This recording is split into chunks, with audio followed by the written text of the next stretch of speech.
You're scrolling through your phone right now, or you were a few minutes ago.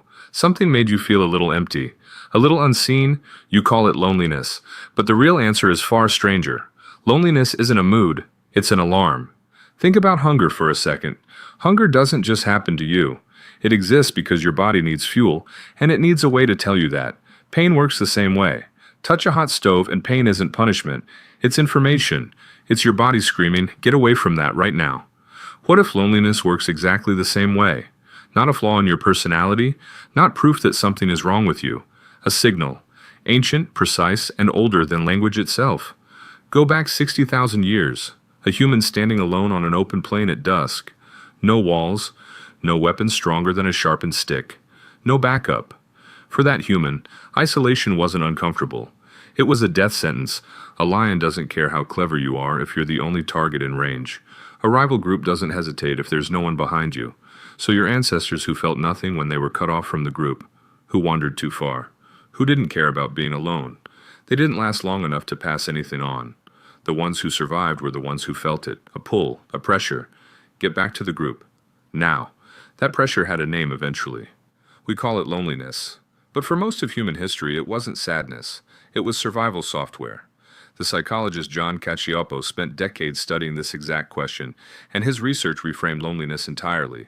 He didn't see it as a personality trait or a byproduct of modern life. He saw it as a biological alarm, similar to hunger or thirst, wired into you by evolution to protect a species that could not survive alone. Cacioppo's work showed that lonely people experience measurable changes in the body. Higher stress hormones, disrupted sleep, a nervous system stuck in a low-grade state of alert, as if danger were always one step away. Why would isolation trigger something that looks like a threat response? Because for most of your species' existence, it was one. Here's where it gets stranger. Your brain isn't just built to notice when you're alone, it's built to track your social world constantly, in the background, whether you're aware of it or not. The anthropologist Robin Dunbar spent years researching primate brains in human social groups, and he found something remarkable. The size of a primate's brain, particularly a region tied to social reasoning, correlates directly with the size of the social group that species can maintain. Bigger groups, bigger brains. Humans, with our unusually large groups, ended up with an unusually large amount of mental real estate dedicated to one job. Tracking relationships. Who likes you? Who's upset with you? Who you owe something to? Who might have your back if things go wrong? That's not idle gossip, that's a survival algorithm running at all times. So when you feel disconnected, even in a room full of people, even while surrounded by notifications and group chats and followers, part of your brain is running the oldest calculation there is. Do I have backup? Is my group intact? And here's the twist that should unsettle you a little. Your brain cannot always tell the difference between real connection and its digital imitation. A like isn't the same as being noticed by someone standing next to you. A comment isn't the same as being remembered. Your ancient alarm system, the one built for tribes of maybe 50 to 150 people, according to Dunbar's own estimate of that upper social limit, is now trying to process thousands of loose connections at once. Acquaintances, followers, people you've never met breathing distance from. The system wasn't built for this, so it misfires. You can feel profoundly alone in a crowd of online strangers because your alarm doesn't know the difference between a stranger and a threat. Now here's where the science gets serious. Loneliness doesn't just feel bad, it costs you physically in ways most people never connect to the feeling itself. The researcher Julianne Holt-Lundstad led a large analysis pulling together data from hundreds of thousands of participants across dozens of studies, and the conclusion was blunt. Chronic loneliness was associated with a significantly higher risk of early death, comparable to smoking or obesity, not a slight increase, a serious one. Why would a feeling carry that much weight?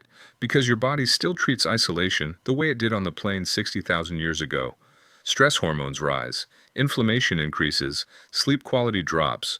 Your immune system, built for short bursts of danger, gets stuck running in the background for years instead of hours. The body braces for an attack that never physically comes, but the bracing itself does damage. Your ancestors weren't designed to be alone for long. Nothing about you has caught up to a world where you can be. There's an experiment from decades ago that shows just how deep this need runs, long before anyone had language for attachment or loneliness. The psychologist Harry Harlow separated infant primates from their mothers and offered them two artificial replacements. One was made of bare wire but held a bottle of milk. The other was covered in soft cloth but offered no food at all. Almost every infant chose the cloth. Given the option, they clung to comfort over calories. That single result rewired how an entire field understood connection. It isn't a luxury layered on top of survival. It is survival. Comfort, touch, closeness. These aren't extras, they're structural. So what does this mean for you, scrolling, texting, half present in 5 conversations at once, and still feeling that hollow static underneath it all? It means the ache isn't weakness. It's not proof that you're broken or bad at relationships or somehow failing at being a person. It's an alarm doing exactly what it evolved to do.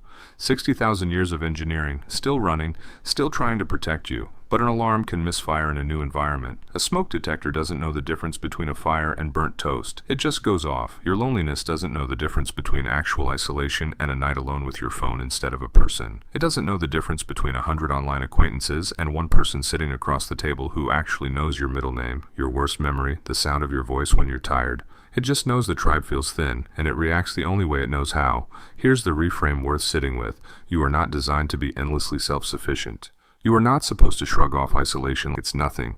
Every part of you, going back further than agriculture, further than fire, further than language, is built around one fact. You were never meant to survive this alone, so the next time that feeling shows up, quiet and uninvited in the middle of a full room or a busy week, don't rush to silence it, don't scroll it away. Listen to it the way you listen to hunger, or thirst, or pain. It isn't telling you that something is wrong with you. It's telling you to go find your tribe. You're scrolling through your phone right now, or you're about to. But maybe, just this once, put it down and go find someone real instead. That empty feeling was never your enemy. It was always just trying to bring you home.